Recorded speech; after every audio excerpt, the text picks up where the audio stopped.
కవితాగానం సమూహ సభ్యులందరికీ నమస్సులు.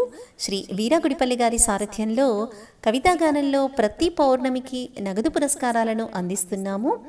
అందులో భాగంగా క్రోధీనామ సంవత్సరం జ్యేష్ఠమాసం పౌర్ణమి కవితల పోటీ ఫలితాలు వచ్చేశాయి. ఈ మాసం పౌర్ణమి కవితల పోటీలో ప్రథమ స్థానంలో నిలిచిన వారు శ్రీ ఏడెల్లి రాములు గారు. వీరు 2000 రూపాయల నగదు బహుమతిని గెలుచుకున్నారు.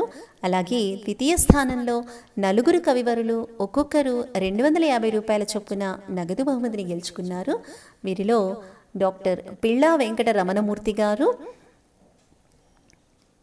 డాక్టర్ వేమూరి సత్యవతి గారు, శ్రీ మండ నాగేశ్వరరావు గారు, శ్రీ జి సూర్యనారాయణరావు గారు.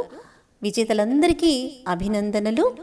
పోటీని సుసంపన్నం కావించినటువంటి మా కవివరులందరికీ శుభాకాంక్షలతో లలితాకృష్ణ.